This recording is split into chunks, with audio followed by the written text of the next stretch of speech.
All praise to Yahweh Bashem Yahweh Shah, Bashem Kakit Dash. The red man is coming after you 2/3 blacks, Hispanics, and Native American. When we say 2/3, we mean 1/3 is the elect of the nation of Israel, and 2/3 is the non-elect of the nation of Israel. They're the ones talked about in Amos 9 and 10. They're the ones talked about in Jeremiah 8 and 3. You see, they the ones talked about in 2nd Ezra 16. These are the individuals that's going to consent to the devil. They the ones that worship the devil, worship Satan, honor and respect, and have admiration and love toward the so-called white man. This is who is going to be in that 2/3 class, because they accepted his philosophies and they accepted his ideologies and theologies and any kind of thoughts that he have. They go right along with it. See, if he want to turn them into a robot and he glorify the situation, they'll go right along with it.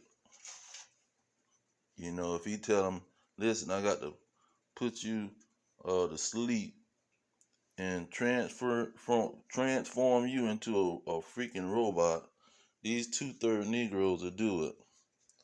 See, they don't care what no kind of history say.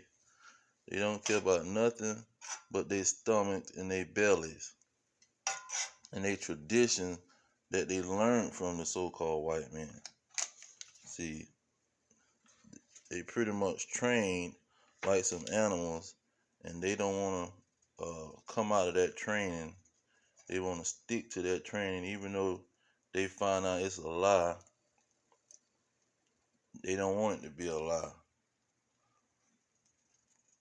So let's get some of these prophecies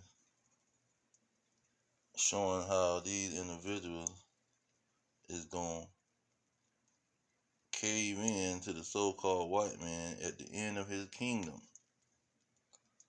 Because this is the end of his kingdom, but these individuals can't see it. They cannot see that this man's kingdom is falling. We're going to start off with that too. That's really the main situation. Let's see.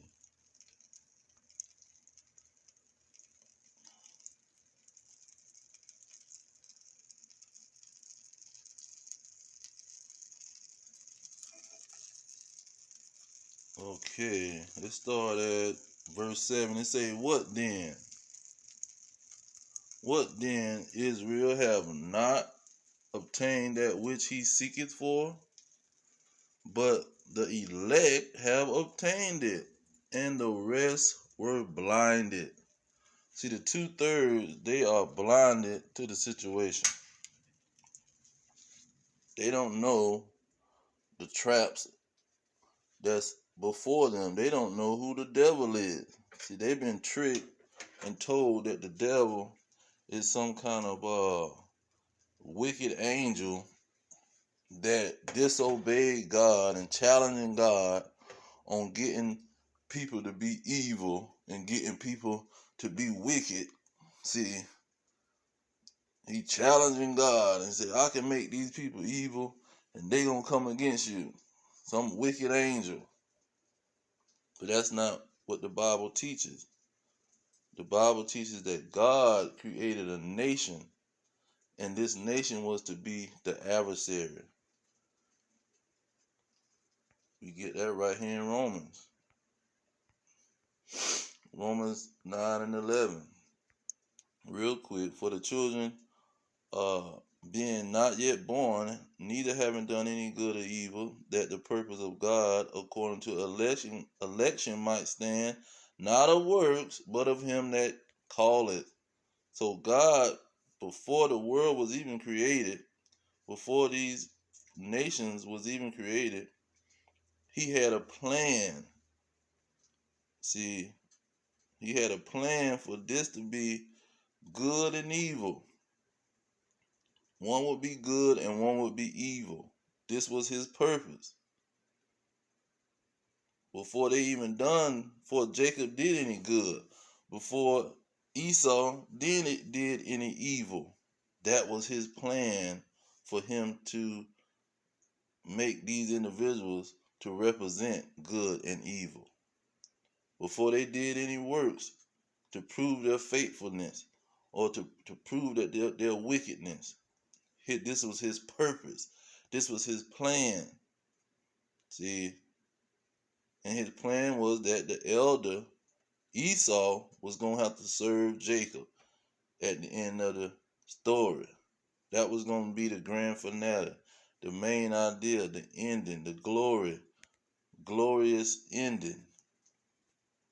And so he, like in verse 17, he said he raised up Pharaoh, he raised up Esau. And Esau is going to be that adversary, that Satan, that evil, wicked um, uh, opponent of Jacob. They're going to be warned against each other. Here it is in Ezekiel.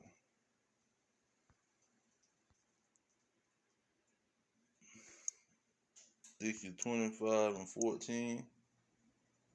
It says, and I will lay my vengeance upon Edom by the hand of my people Israel, and they shall do in Edom according to my anger and according to my fury, and they shall know my vengeance, thus says the Lord. So it was going to be a battle between these two people all the way to the end of the world. They was battling in the womb in Genesis 25 and 23. It was a battle then. And when you go to 2nd Ezra 6 and 9, this shows you what was going to be the beginning and the end.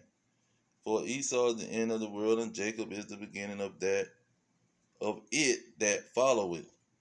So this was the plan of the Most High, that Esau was going to be the beginning of the world. He was going to be ruling the world.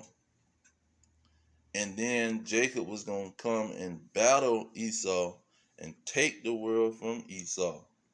And that Esau would be Satan, the adversary of Jacob. See? They would be adversaries to each other. He would be Satan. He would be a deceiver, a devil, a lying seed. Like in Psalm 58 and 3, I think. Say they came out the womb telling lies. But what is it, 7:18?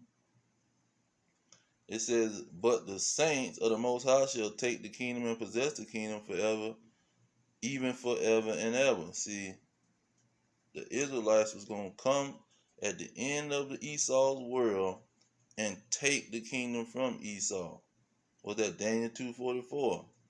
He going to set up a kingdom. What kingdom? The kingdom of Israel. To come take down these other kings that's ruling the world now, the kings of Esau.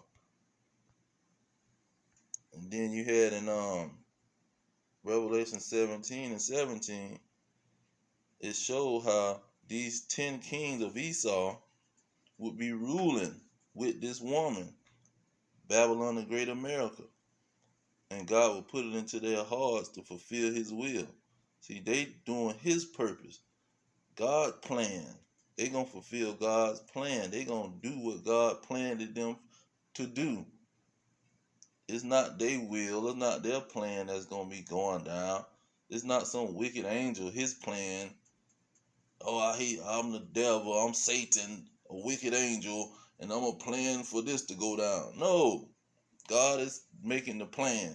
He's fulfilling his plan and his purpose for what's gonna happen in this earth. Look at 16:1. Well, let's get 16:1. It says, "And I heard a great voice out of the temple saying to the seven angels, Go your ways and pour out the vials of the wrath of God upon the earth."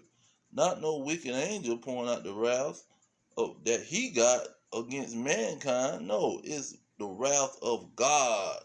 God is angry, and he gonna call his angels to come down here and cause all heck and chaos. See, and he just gonna use the Edomite kings to do so. Let's get that in Psalms 17 and 13.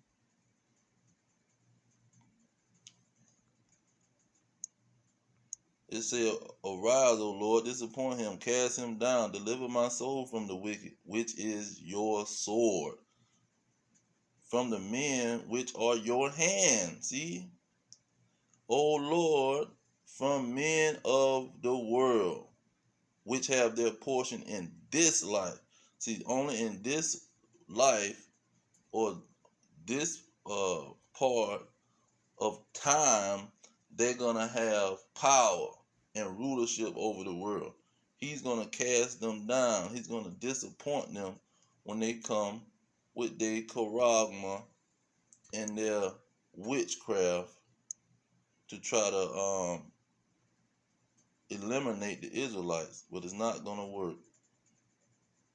See, when they come with their ultimatum, only the 2/3 is going to consent. Only the 2/3 is going to lose their mind and fight against them. See, the elect is going to survive. The elect is going to make keep the faith until death. They not going to give in to the devils like Satan. Not Satan, like Job did with so-called Satan. He didn't submit to whatever was going on. He didn't curse God and die. What he did was stayed faithful and kept the faith. Even if he would had to die for doing so, he was going to die doing so. He was going to die keeping the faith. And that's the example for the elect. They're not going to submit to the devil, man. But the 2/3, they're going to submit. They're going to, whatever the so-called white man tell them to do, they're going to do it.